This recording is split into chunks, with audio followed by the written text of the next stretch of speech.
A história do Natal, a história do nascimento de Jesus, nos ensina que o Rei Jesus nasceu na simplicidade. Diz Lucas, capítulo 2, versículo 7. E ela deu à luz o seu primogênito, envolveu em panos e o colocou numa manjedoura, porque não havia lugar para eles na hospedaria. O dia chegou, Maria deu à luz, o filho de Davi nasceu. Aquele que veio para apacentar o povo de Deus para todo o sempre. Jesus, o descendente do trono do rei Davi. E ao mesmo tempo o filho do Deus vivo nasceu como prometido pelos profetas. Um menino de tal grandeza, descendente do trono de Davi, filho do Deus vivo, onde deveria nascer? Certamente em um palácio.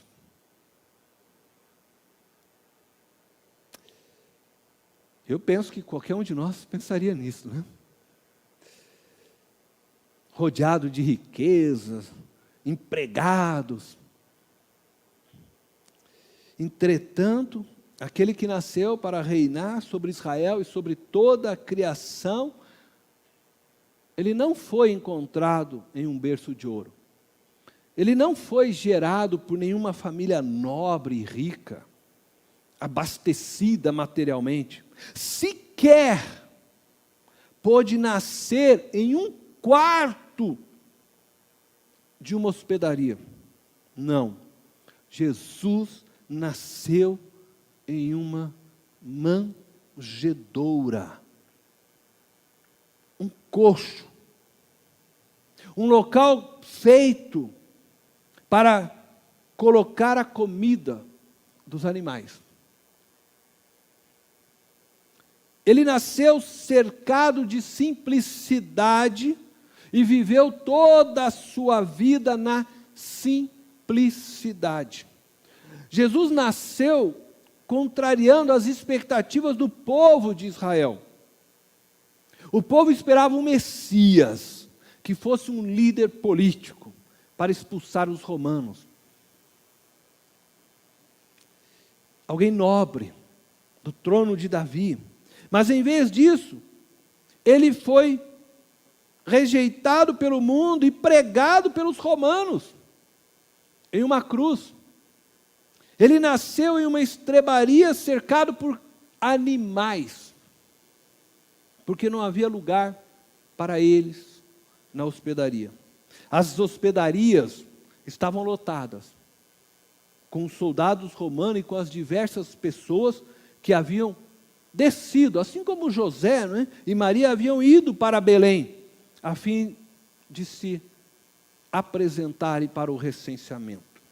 Ninguém na cidade de Belém, ninguém ofereceu a José e Maria o seu quarto, numa hospedaria, vendo que ela estava grávida já, próxima de dar à luz. Ninguém foi solidário naquele Natal com esse casal. Ninguém sequer se dispôs a dividir o quarto. Porque não havia lugar algum, talvez eles poderiam dizer, não, mas se nós dermos o quarto, também nós não temos um lugar para nos hospedar. Mas sequer dividir o quarto com eles. Ninguém teve compaixão naquela noite do Natal, do primeiro Natal. Ninguém se compadeceu de José, de Maria, ou do pequeno menino Jesus que estava para nascer. Ninguém naquela noite teve compaixão. O Messias, no dia do seu nascimento, não foi acolhido pelos homens. O único lugar que ofereceram para o casal descansar da viagem foi na estrebaria com os animais. Jesus nasceu lá, não porque ele escolheu, porque ninguém os acolheu. As pessoas rejeitaram o Messias antes mesmo dele nascer. No primeiro Natal, não houve festa na terra. Penso que os sentimentos estavam todos confusos, mas certamente houve grande festa no céu. O Salvador prometido nasceu, o Cordeiro de Deus nasceu, e através da sua morte na cruz, o pecado do mundo seria pago. A humanidade e a criação, então, agora reconciliada com Deus. Paz na terra e aos homens, proclamaram os anjos. Jesus nasceu. O céu festejou a reconciliação de todas as coisas, quando viu o Deus Filho nos braços de Maria. É Natal, nasceu o Salvador. José e Maria, por outro lado, não estavam confortáveis. Não havia um colchão para eles descansarem o corpo e para Maria poder dar à luz. Entre a alegria de dar à luz, imagino que havia um sentimento também de tristeza por não terem sido acolhidos por nenhuma família, por nenhuma hospedaria, naquela situação em que se encontravam. O pequeno Jesus nasceu e com certeza Maria se alegrou com a vinda do Messias, o Salvador, e por ter sido escolhida por Deus para tamanha honra. Mas também imagino que seu coração estava dividido em tristeza, porque ela tinha nas mãos o Filho de Deus, uma criança gerada pelo próprio Espírito no seu útero, e que tudo que ela podia oferecer a esta criança era o coxo, uma manjedoura, um lugar que era alimento dos animais. Imagino o coração de Maria. Qual mãe se sentiria feliz em colocar seu filho num coxo? E ainda, como eu disse, Maria ciente de quem era esta criança.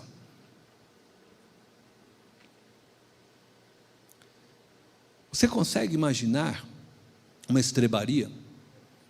Muitos de nós nascemos e crescemos na cidade e não somos muito acostumados a isso. Se você já foi talvez em algum sítio, já viu, ou pelo menos já pôde ter uma noção do que é. Agora imagine um lugar, tenta imaginar isso, a estrebaria, é um local afastado da casa do dono da fazenda, do sítio, uma casa normalmente de madeira velha, separada para se colocar os animais, um lugar cheio de palha, cheio de feno, um lugar normalmente cheio de estrume, porque os animais acabam, por fazer ali suas necessidades.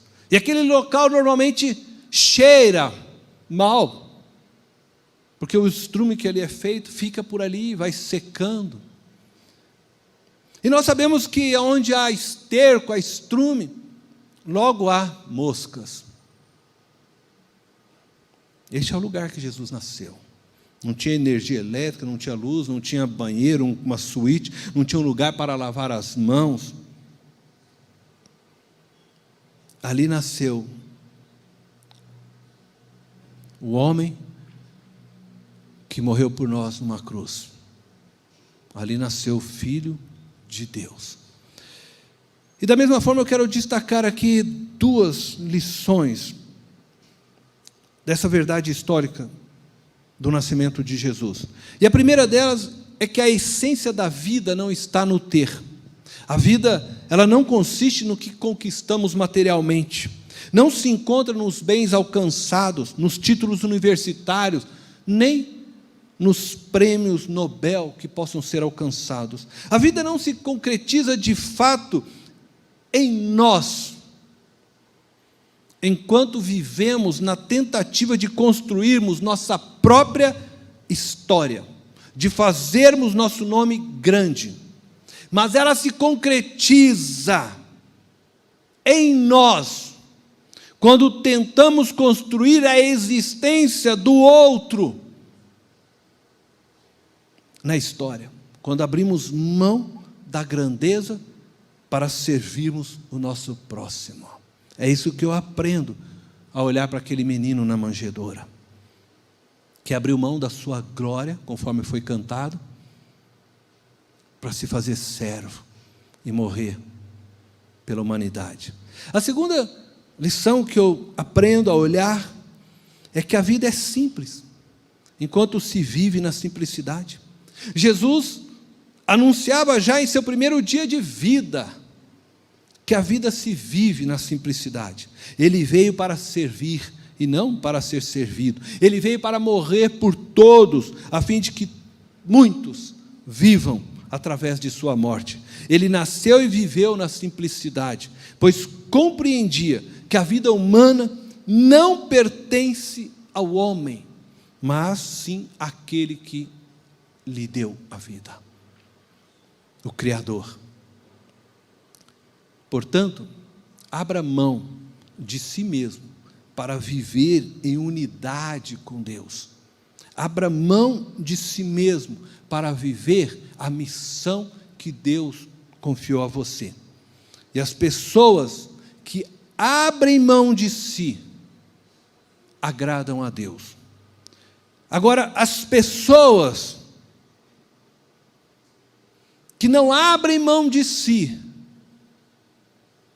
que estão tentando viver agradando a Deus a partir dos seus próprios esforços, acabam se tornando pessoas religiosas, injustas, muitas vezes chatas, incompreendidas, amargas. Entende? Viva abrindo mão de si mesmo para o seu próximo, e você vai acabar agradando a Deus. Mas se você não abrir mão de si e tentar viver agradando a Deus sem abrir mão de si, você não vai conseguir isso. Viva de forma simples, abra mão de si. Eu quero concluir dizendo então, o Natal é a época em que comemoramos o nascimento do Salvador. Festejar o Natal, o nascimento de Jesus, só tem sentido para aqueles que se rendem a Jesus, reconhecendo como Senhor e Salvador de suas vidas. Em Jesus, Deus se esvaziou da sua divindade para habitar entre nós e morrer por cada pecado de cada um de nós. Ele deixou os braços do Pai e veio para cumprir a promessa do Pai. Ele é a promessa do Pai. Ele é a boa notícia.